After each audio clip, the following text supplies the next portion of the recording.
Hi everybody, I hope you enjoyed that BrainPOP video. So now we're going to discuss the scientific method.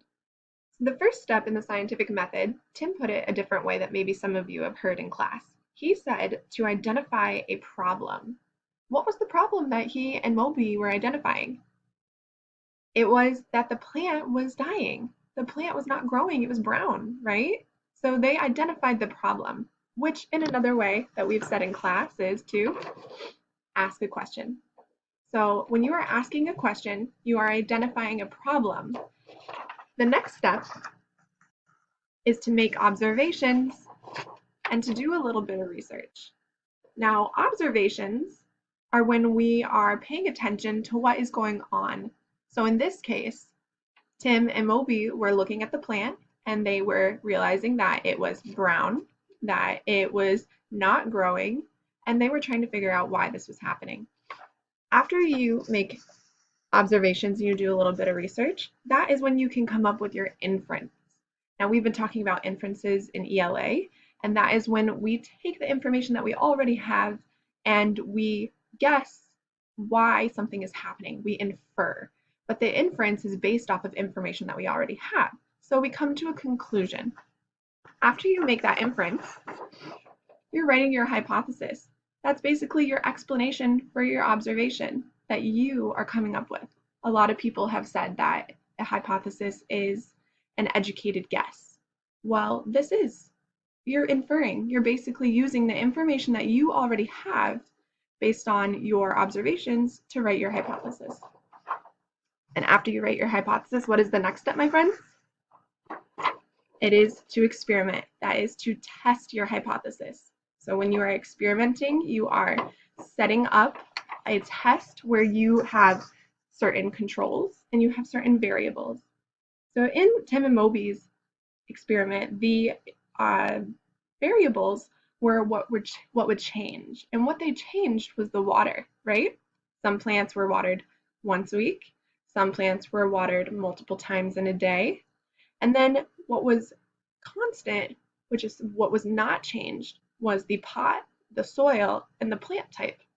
It's important to have constants because when we have constants, then we are able to identify if what we are changing, the variable, which was the water, if that is what is the reason for or if that is the explanation for our hypothesis. We are trying to prove if what we inferred is true or not.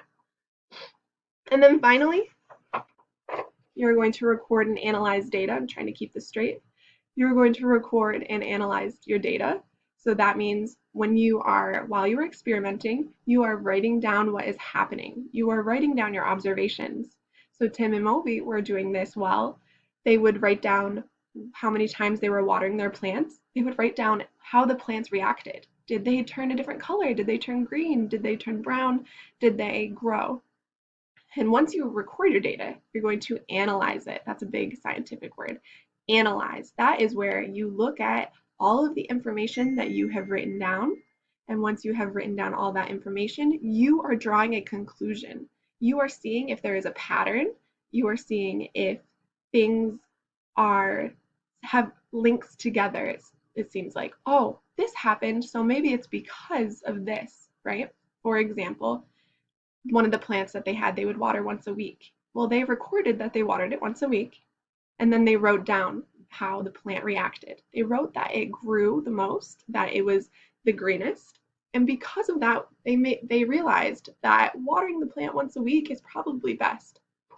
So after you analyze and record your data, keep this right again, you are going to write your conclusion. That sometimes it will say, instead of saying write, it will say draw your conclusion. That doesn't mean I want you to draw a picture, although you can draw pictures and you can have graphs to help people understand the information that you recorded, your data. But I want you to write your conclusion. That's what draw a conclusion means. So you are taking all the information you have together, you're drawing all that information, and you are concluding if your hypothesis was correct or if your hypothesis was not correct. So now that we have watched the video on the scientific method and we have reviewed it, I want you to go back to your science fair project. I want you to write your conclusion. for your science fair project. So that means that you're taking all that information that you wrote down during it and you are bringing it all together to write your conclusion. Was your hypothesis correct or not? If it was, tell me how you know. That's where you're going to be taking the information that you wrote down and justifying that you were right. If you weren't right, that's okay. That's part of the scientific method. It's not about being right, it's about trying to figure out why things are the way they are, or solving a problem, or answering a question. And now that you have done all of this, I would like you to take our scientific method quiz located on the same page where you found these videos. And I will see you tomorrow, where we will continue to discuss the scientific method, and then we will soon be moving on to natural resources. All right, stay safe, stay healthy, and have a great day.